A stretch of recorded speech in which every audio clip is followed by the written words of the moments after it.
تو آج ہم تلنگانہ ٹیچر اہلیتی امتحان یعنی TGTET جنوری 2026 کے معلوماتی بلیٹن کا ایک تفصیلی جائزہ لے رہے ہیں۔ جی، اور یہ صرف تاریخوں اور فیس کی فہرست نہیں ہے۔ بالکل نہیں، یہ دستاویز دراصل ایک کہانی سناتی ہے کہ تلنگانہ میں تدریس کے شعبے کو کس نظر سے دیکھا جا رہا ہے، اور یہ کہ ایک اچھے استاد کا معیار کیا سمجھا جاتا ہے، اس کے پیچھے پوری ایک سوچ کار فرما ہے۔ تو آئیے اس کی گہرائی میں اترتے ہیں۔ سب سے پہلے تو یہی سوال کہ اس ٹیچر اہلیتی امتحان یعنی ٹیٹ کی ضرورت ہی کیوں پیش آئی؟ دیکھیے، اس کی جو بنیاد ہے نا، وہ 2009 کے رائٹ ٹو ایجوکیشن یعنی RTE ایکٹ میں ملتی ہے۔ اچھا، RTE ایکٹ۔ جی بالکل۔ اس قانون نے کہا کہ تعلیم ہر بچے کا بنیادی حق ہے، اور اسی کے ساتھ یہ بھی ضروری کر دیا کہ اساتذہ کے لیے کم سے کم قابلیت کا ایک قومی معیار ہونا چاہیے۔ اور وہیں سے ٹیٹ کا آئیڈیا آیا۔ بالکل، اسی کے جواب میں national council for teacher education یعنی NCTE نے ٹیٹ کو لازمی قرار دیا۔ بلیٹن میں اس کے 3 بڑے مقاصد بھی بتائے گئے ہیں۔ پہلا تو یہ کہ بھرتی کے عمل میں ایک قومی معیار لایا جائے۔ جی۔ دوسرا یہ کہ ٹیچر ٹریننگ اداروں کو اپنا معیار بہتر بنانے کی ترغیب ملے۔ اور تیسرا یہ کہ حکومت یہ پیغام دے سکے کہ وہ اساتذہ کے معیار پر بہت سنجیدہ ہے۔ یہ تینوں مقاصد کاغذ پر تو بہت اچھے لگتے ہیں، لیکن یہاں ایک گہرا سوال بھی اٹھتا ہے۔ وہ کیا؟ کیا واقعی ایک امتحان یہ سب کچھ حاصل کر سکتا ہے؟ خاص طور پر دوسرا مقصد کہ ٹریننگ ادارے اپنا معیار بہتر کریں گے۔ ہاں، یہ کیسے ممکن ہے؟ ہوتا یہ ہے کہ ادارے اپنا نصاب بہتر کرنے کے بجائے صرف طالب علموں کو امتحان پاس کروانے کی ٹریننگ دینا شروع کر دیتے ہیں۔ اصل تدریسی مہارت کہیں پیچھے رہ جاتی ہے۔ یہ تو بہت اہم نکتہ ہے۔ مطلب یہ معیار بڑھانے کے بجائے ایک کوچنگ انڈسٹری کو فروغ دے سکتا ہے۔ بالکل۔ اچھا، اس سے پہلے کہ ہم اہلیت کی شرائط پر جائیں، جلدی سے اہم تاریخوں کو دیکھ لیتے ہیں۔ ضرور۔ درخواستیں 15 نومبر 2025 سے شروع ہو رہی ہیں۔ اور ختم کب ہوں گی؟ 2025 کو، یعنی امیدواروں کے پاس صرف 2 ہفتے ہیں۔ اور امتحان 3 جنوری 2026 سے شروع ہو کر 31 جنوری تک چلے گا۔ پورا 1 مہینہ۔ اس کا کیا مطلب ہے؟ اس سے 2 باتیں صاف ظاہر ہیں۔ ایک تو یہ کہ امیدواروں کی تعداد بہت زیادہ ہونے کی توقع ہے، اور دوسرا یہ کہ امتحان کمپیوٹر پر مبنی ہے یعنی CBT۔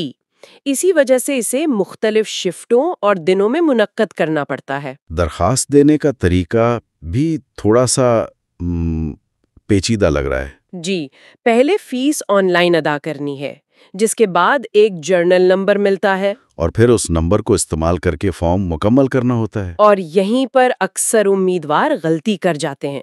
وہ سمجھتے ہیں کہ فیس کی ادائیگی کا مطلب ہے کہ درخواست مکمل ہو گئی، جبکہ ایسا نہیں ہے۔ دراصل وہ جرنل نمبر صرف فیس کی رسید ہے، درخواست کا مکمل ہونا نہیں۔ اس کے بعد پورا فارم احتیاط سے بھرنا ہوتا ہے۔ بلیٹن میں تصویر اور دستخط کی تکنیکی تفصیلات پر بھی بہت زور دیا گیا ہے۔ جی، تصویر کا سائز 500 KB اور دستخط کا 100 KB سے زیادہ نہیں ہونا چاہیے۔ اور صاف لکھا ہے کہ اگر یہ واضح نہ ہوئے تو درخواست سیدھی مسترد کر دی جائے گی۔ یہ دراصل ایک طرح کا انتظامی فلٹر ہے۔ جب لاکھوں درخواستیں آتی ہیں نا، تو سسٹم ایسی چھوٹی چھوٹی وجوہات کی بنا پر بھی درخواستوں کو مسترد کرنے سے گریز نہیں کرتا۔ تو امیدواروں کو بہت زیادہ محتاط رہنا پڑے گا۔ جی بالکل۔ اچھا، تو یہ تو ہو گئی ٹائم لائن۔ اب آتے ہیں سب سے اہم حصے پر۔ اہلیت کا معیار کیا ہے؟ اس امتحان میں بیٹھ کون سکتا ہے؟ اسے 2 حصوں میں تقسیم کیا گیا ہے، پیپر 1 اور پیپر 2۔ پیپر 1 کلاس 1 سے 5 تک کے لیے، ٹھیک؟ جی، اس کے لیے بنیادی طور پر انٹرمیڈیٹ اور ایلیمنٹری ایجوکیشن میں 2 سالہ ڈپلومہ یعنی DLED چاہیے۔ یہ تو سیدھی سی بات لگتی ہے۔ ہاں، یہ کافی واضح ہے۔ لیکن جب ہم پیپر 2 پر آتے ہیں، جو کلاس 6 سے 8 کے لیے ہے، تو یہاں چیزیں دلچسپ ہو جاتی ہیں۔ کیسے؟ بنیادی شرط تو گریجویشن اور BEd کی ڈگری ہے، لیکن اس میں کچھ غیر متوقع لوگ بھی شامل ہیں۔ جیسے کہ انجینئرنگ کے گریجویٹس۔ کیا واقعی؟ بلیٹن کہتا ہے کہ BE یا BTech کی ڈگری رکھنے والے بھی پیپر 2 دے سکتے ہیں؟ جی، اگر ان کے 50% نمبر ہیں اور انہوں نے BEd کیا ہوا ہے تو وہ بالکل اہل ہیں۔ یہ تھوڑا عجیب نہیں؟ ایک انجینئر مڈل اسکول میں کیا پڑھائے گا؟ یہ عجیب نہیں بلکہ یہ ایک بہت بڑی تبدیلی اور پالیسی شفٹ کی طرف اشارہ ہے۔ اچھا، وہ کیسے؟ دیکھیں، یہ اس بات کا اعتراف ہے کہ ہمیں ریاضی اور سائنس کے اچھے اساتذہ کی شدید کمی کا سامنا ہے۔ حکومت روایتی راستوں سے ہٹ کر حل تلاش کر رہی ہے۔ مطلب سٹیم مضامین کے لیے قابل لوگوں کو تدریس کی طرف لانے کی کوشش ہے۔ بالکل، لیکن اس کا ایک دوسرا پہلو بھی ہے۔ اور وہ یہ کہ کیا چند مہینوں کی بی ایڈ ٹریننگ ایک انجینئر کو وہ ساری تدریسی مہارت سکھا سکتی ہے جو ایک روایتی استاد سالوں میں سیکھتا ہے؟ آپ نے بالکل صحیح سوال اٹھایا۔ یہی اس پالیسی کا سب سے بڑا چیلنج ہے۔ ایک شخص اپنے مضمون کا ماہر ہو سکتا ہے، لیکن اسے پڑھانا ایک بالکل مختلف فن ہے۔ اہلیت میں ایک اور اہم نقطہ ان امیدواروں کے بارے میں ہے جو اپنی ٹریننگ کے آخری سال میں ہیں۔ جی، یہ ایک اچھا قدم ہے۔ جو لوگ بی ایڈ یا ڈی ای ایل ایڈ کے فائنل ایئر میں ہیں، انہیں بھی امتحان دینے کی اجازت ہے، تاکہ ان کا سال ضائع نہ ہو۔ ہاں، لیکن یہاں ایک شرط ہے کہ وہ ٹی جی ٹی سرٹیفکیٹ کو نوکری کے لیے تب تک استعمال نہیں کر سکتے جب تک ان کے ہاتھ میں فائنل ڈگری نہ آ جائے۔ اور یہ بھی لازمی ہے کہ تمام ڈگریاں اور ڈپلومے NCTE یا RCI سے منظور شدہ ہوں۔ جی، یہ معیار کو برقرار رکھنے کے لیے ایک اہم چیک ہے۔ اچھا، تو اب ذرا امتحان کی ساخت پر بات کرتے ہیں۔ یہ کیسا ہوگا؟ ساخت بہت سیدھی ہے۔ یہ ایک کمپیوٹر پر ہوگا۔ تمام سوالات کثیر الانتخابی یعنی MCQs ہوں گے۔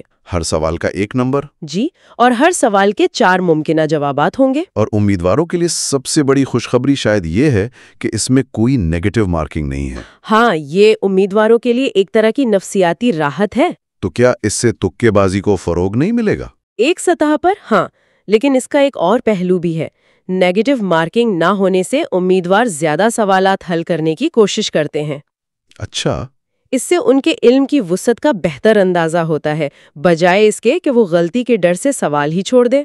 یہ بھی ایک زاویہ ہے۔ بلیٹن میں پہلے سے ملازمت کرنے والے اساتذہ کے بارے میں بھی کچھ ہدایات ہیں۔ جی، اس میں کہا گیا ہے کہ سرکاری اور نجی اسکولوں میں پڑھانے والے تمام اساتذہ کو بھی یہ امتحان دینے کی ترغیب دی جاتی ہے۔ یہ کیوں؟ تاکہ یہ یقینی بنایا جا سکے کہ جو لوگ پہلے سے سسٹم میں ہیں وہ بھی اپنی قابلیت کو اپڈیٹ کریں اور قومی معیار پر پورے اتریں۔ تو اس ساری گفتگو کا خلاصہ یہ نکلتا ہے کہ TGTET جنوری 2026 صرف ایک امتحان نہیں ہے۔ بالکل نہیں، یہ ایک پیچیدہ نظام ہے جسے لاکھوں امیدواروں کو منظم کرنے، اساتذہ کے لیے ایک بنیادی معیار قائم کرنے اور تعلیمی پالیسی میں نئے تجربات کرنے کے لیے ڈیزائن کیا گیا ہے۔ جیسے کہ انجینئرز کو اس شعبے میں شامل کرنا۔ جی، یہ بلیٹن امتحان پاس کرنے کے لیے ایک روڈ میپ تو فراہم کرتا ہے، لیکن اس کے ساتھ ساتھ یہ ہمیں تعلیمی نظام کے بڑے چیلنجز پر سوچنے پر بھی مجبور کرتا ہے۔ تو آخر میں اس ساری معلومات کو سمجھنے کے بعد ہمارے سننے والوں کے لیے ایک آخری سوچ کیا ہونی چاہیے؟